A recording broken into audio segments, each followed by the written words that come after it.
I would like to know your perspective on this. That as a child, whenever you used to feel that why I'm learning this, I felt that so many times, by the way. If you ask me that, Praveen, tell me how many incidences you remember that we are sitting in the class and teacher is teaching, I can count those incidences on my fingers. I was rarely attentive in class.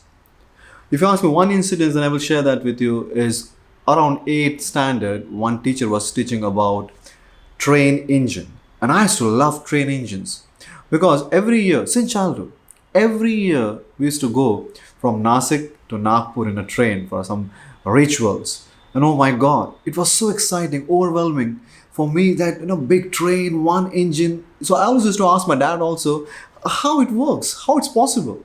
Car I understand, cycle I understand, how one small engine can pull so many bogies.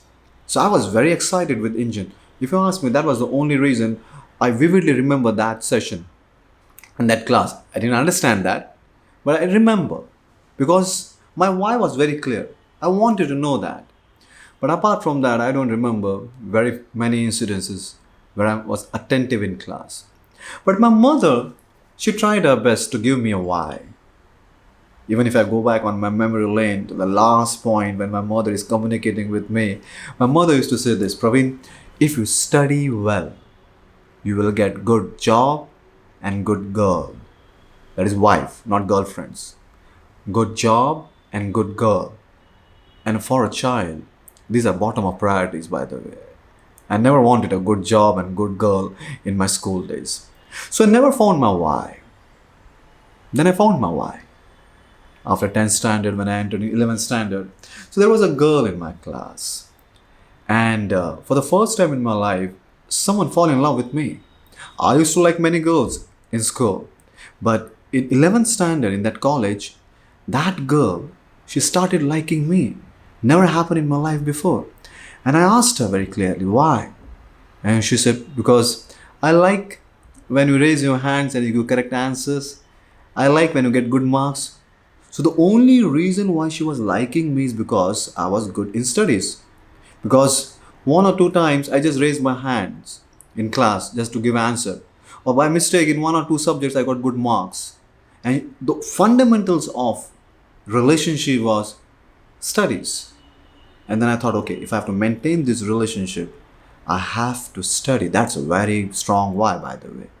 So just to impress that girl, just to ensure that she's not going away from me, I started studying.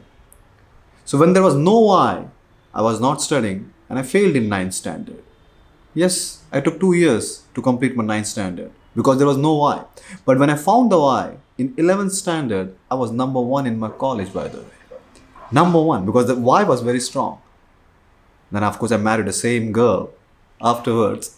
But my perspective is this.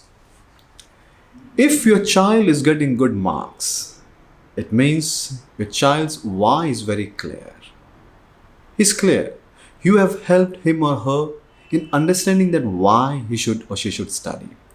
But if your child is not getting good marks, it means there's something wrong with why. You have to work on that. The child has to understand. After spending 40 years on the planet, if I have to tell this to my child, I cannot tell him to find a girlfriend, right? I can't do that. So as a parent, as a father, if I have to communicate with my child that why he should study, I tell him only one reason, son. Only one reason you should study. There is no second reason. You have to learn how to learn. Doesn't matter whether you are interested or not interested in this, but you have to still learn how to learn. If you are finding it difficult, you have to still learn how to learn. If you're finding it very good, you're enjoying it, you have to learn. But doesn't matter whether you're enjoying, not enjoying, but you have to learn how to learn because once you complete your school and college, when you enter into school of life, the only way you can grow in your life when you keep on learning.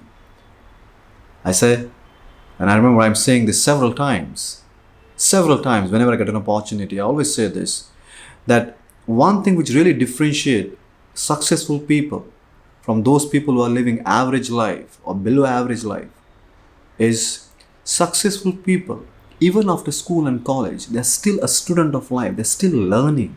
learning in a very organized way, just not learning from here and there. Learning in a very organized, they're spending their time, energy, money, resources in learning. And you have to learn how to learn, doesn't matter whether you're interested or not interested. That's my suggestion to my son, and why he should be in school and should spend time and focused on his learnings. That's my why. That's my perspective on this. What is your perspective? You can share your perspective that as a child, why you used to study or not to study, or you can also share that what you would like to tell to kids, those who are in school and college, why they should study. What's your perspective? I'd love to have your perspective on this. This is Prem Rodalka signing out. Until we meet again.